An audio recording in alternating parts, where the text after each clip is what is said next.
Hai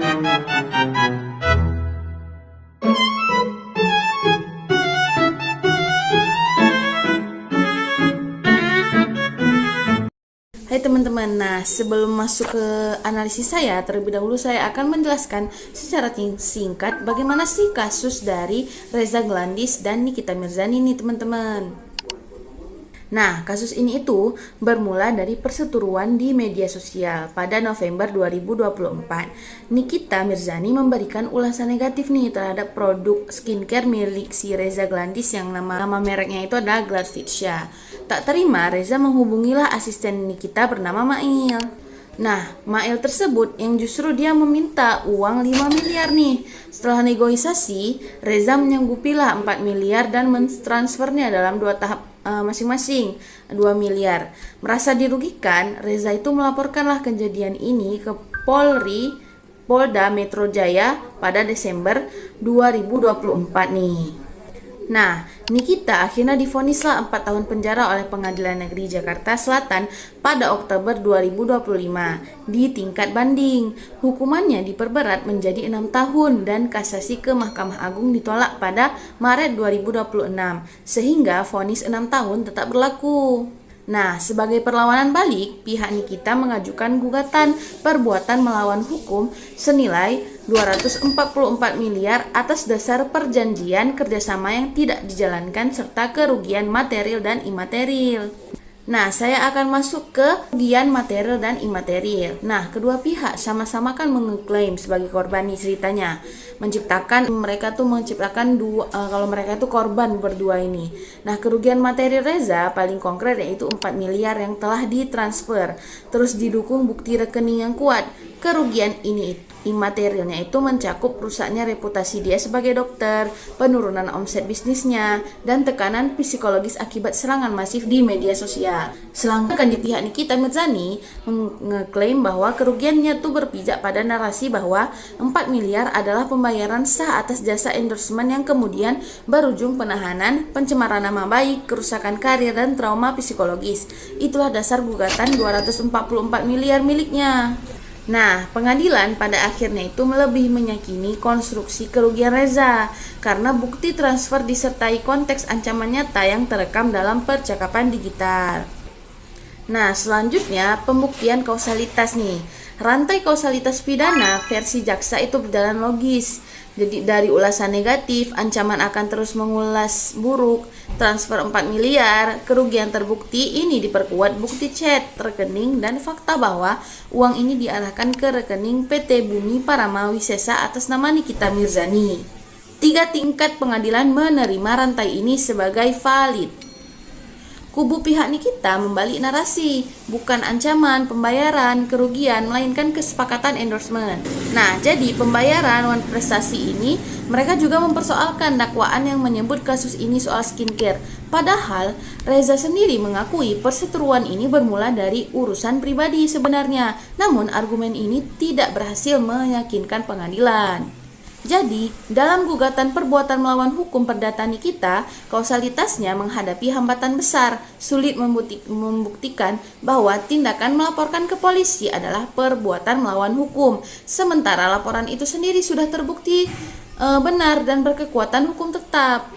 Nah, jadi pelaporan adalah hak konstitusional warga negara dan tidak dapat dikualifikasikan sebagai perbuatan melawan hukum kecuali dengan dilakukan dengan itikat tidak buruk yang terbukti. Nah, jadi unsur perbuatan melawan hukum berdasarkan pasal 1365 KUH Perdata mensyaratkan 4 unsur kumulatif yaitu perbuatan melawan hukum, kesalahan, kelalaian, kerugian, dan hubungan kausal. Nah, gugatan perbuatan melawan hukum Nikita terhadap Reza didasarkan pada pembatalan kerjasama dan pelaporan yang dianggap tidak benar. Namun, gugatan ini itu disebut kuasa hukum cacat formil. Adanya perkara serupa yang sudah lebih dahulu berjalan dan berkekuatan hukum tetap nih. Nah, jadi sebaliknya gugatan balik Reza terhadap Nikita secara perdata itu jauh lebih kuat fondasinya. Tindak pidana pemerasan yang sudah terbukti secara otomatis memenuhi unsur perbuatan melawan hukum dalam ranah perdata berdasarkan doktrin ex delicto. Jaksa mendakwa Nikita dengan pasal 27B ayat 2 Undang-Undang ITE yang mengkriminalisasi konten elektronik yang mengandung ancaman untuk memaksa pembayaran. Meski seorang ahli hukum ITE berpendapat bahwa responding konten publik tidak bisa dikategorikan sebagai ancaman. Karena ya, informasi publik itu kan tidak bersifat rahasia nih ceritanya. Pengadilan itu tetap menjatuhkan vonis bersalah. Nah, kritik sah dan pencemaran nama baik nih.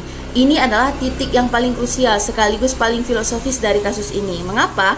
Karena ulasan awal berawal dari akun dokter detektif yang mempertanyakan kesesuaian kandungan produksi milik si Reza Glandis yaitu Gladfitsya dengan klaimnya. Nah, jadi dalam persidangan kita menyatakan Reza sendiri mengakui produknya tidak berbepom, tidak ada expirednya dan tidak ada petunjuk pemakaiannya. Jika benar, maka ulasan negatif atas produk yang tidak memenuhi standar regulasi adalah consumer advocacy yang sah dan bernilai publik namun bukan pencemaran nama baik.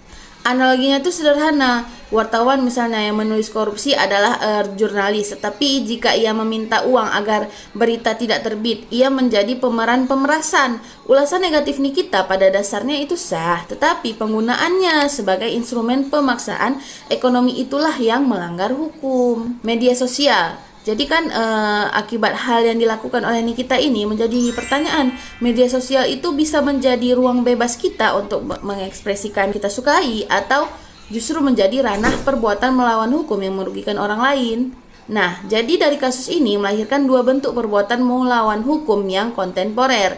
Pertama, yaitu influencer dengan jutaan pengikut yang menggunakan kapasitasnya sebagai tekanan terhadap pelaku bisnis menciptakan ketidakseimbangan kekuasaan baru di ruang digital. Dan kedua adalah penggunaan jalur hukum secara strategis untuk membungkam kritik yang dalam konteks internasional dikenal sebagai SLAP, yaitu Strategic Lawsuit Against Public Participation. Jadi, Indonesia belum memiliki regulasi anti-SLAP yang memadai. Jawaban normatifnya, media sosial kan adalah ruang berekspresi nih selama menyampaikan informasi benar, opini jujur, dan kritik yang beretikat baik. Ia berubah menjadi ranah perbuatan melawan hukum ketika digunakan untuk memfitnah, mengancam, memeras, menentukan bukan kontennya semata-mata, melainkan niat dan konteks penggunaannya. Nah, jadi akibat hal tersebut, vonis 6 tahun yang dikuatkan oleh Mahkamah Agung menegaskan bahwa, berdasarkan hal tersebut, Nikita Mirzani divonis 6 tahun penjara yang dikuatkan dari Mahkamah Agung yang menegaskan bahwa media sosial sebagai instrumen pemerasan adalah tindak pidana serius. Terlepas dari balutan narasi ulasan produk, namun pertanyaan tentang legalitas produk Gladfitsya sendiri tetap menggantung tanpa jawaban yang tuntas.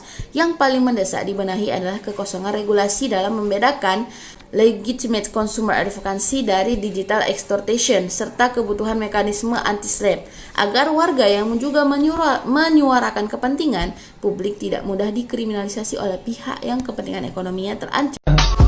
I just had to let you know you're